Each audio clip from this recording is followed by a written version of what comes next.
Hi, girls. I'm back with chapter 5 of Camille's Mermaid Tale, and I think this is the last chapter of the book. Okay, chapter 5 is called Tales and Tales. Kind of like tales like a story tale, and also tale like a mermaid's tale. A few days later, when Camille stepped inside the garden gate, she was surprised.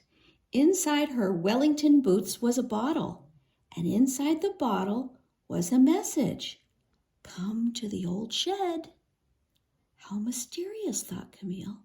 She ran as fast as she could to the shed, and when she got there,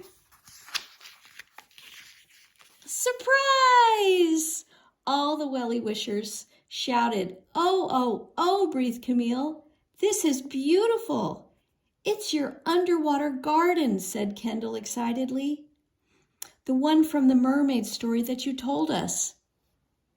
We loved your mermaid story so much that we wanted to make it come true for you, said Willa. How fun. "Oh, and we were so sorry that you couldn't visit the ocean this summer. We tried to bring the ocean to you," said Ashlyn. Emerson was too bouncy to speak. She burst out singing to the tune of "Row, row, row your boat." "Come on in, Camille, swim along with me. Make a wish, half girl, half fish, splashing in the sea." Kendall knelt on the sand and dipped her hand into the tub. "The sand is hot and the water is cold," she said, "and the bubbles tickle me just like the ocean spray." She held the seashell to her ear. "I can hear the ocean in this shell." She beamed at her friends and said, "I really feel as if I'm at the ocean." "Here's your seahorse friend," said Willa. She swam a pillow shaped like a seahorse into Camille's arms. "And some pretty sunglasses," said Emerson as she put them on Camille. "You can keep time with the sand in your hourglass," said Kendall as she flipped it over, "and put treasures in your treasure chest," said Ashlyn as she held it up. So look, they have a little pillow, like a seahorse, sunglasses, a sand, an hourglass, and a treasure chest. Camille smiled. "Now I see what you were doing while I was not here. You were making lots and lots of surprises for me," she said. "Oh, thank you." And her friends replied, "You're welcome."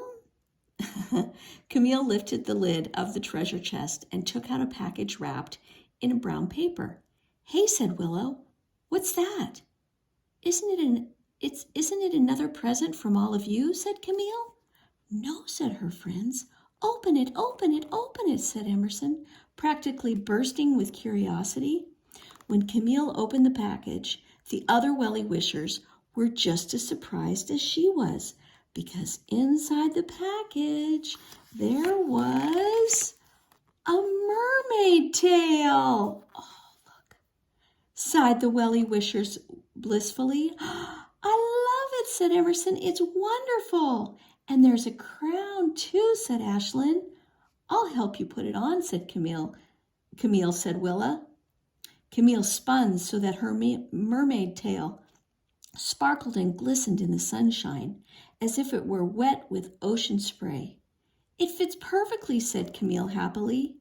"Where did it come from?" asked Ashlyn. "Here's a note," said Kendall.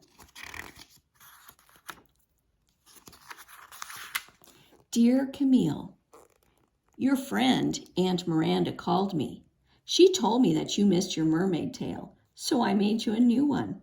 I hope you are never too big to imagine you're a mermaid. Love and kisses from Granny." For a moment, Camille couldn't say anything. She was so overwhelmed with gratitude that she had a lump in her throat and tears prickled her eyes.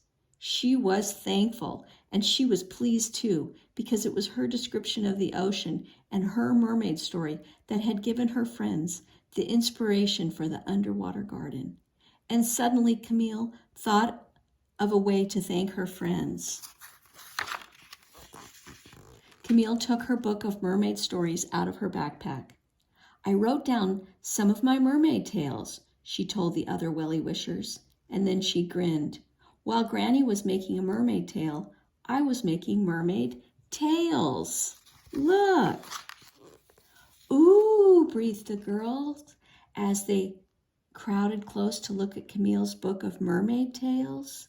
It says the mermaid and the dolphins swam at night, and the mermaids and the seahorses had a seaweed picnic. And the mermaid swam next to a boat. The boat had rainbows and polka dots and doodles on it. Splish splash in the ocean. Hello, friendly whale. Come along and swim with me in my mermaid's tail. Isn't this the best book you've ever read? Asked Willa. Dolphinately, said Kendall. Emerson said, I love it. It's wonderful. It is so officially my favorite book ever, said Ashlyn. And Camille hugged Granny's note to her chest. And as she watched her friends looking at her book, she felt very happy and peaceful, as if she and Granny and her wonderful Wellie Wisher friends were all together beside the beautiful sea. And that is the end of the book, but it has some ideas in the back.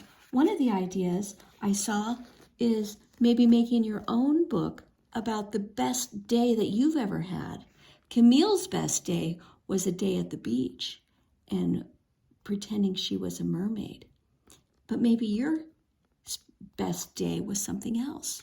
It's always fun to think about what your best day or things that you love about your best day could be, and you could make a book. So that's a good idea. And I also saw this idea that you could make a nice big heart like this, and on the heart you can put things that you love.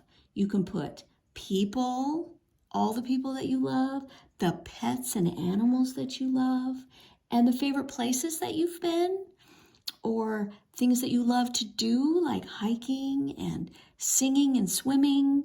And you could make a beautiful collage of all the things that you love. And then you could have a story, just like Camille had a story, about things that she loves, like the ocean. And you know what? I love that book. That was cute, and I think these girls are just adorable. And they're really good friends, too.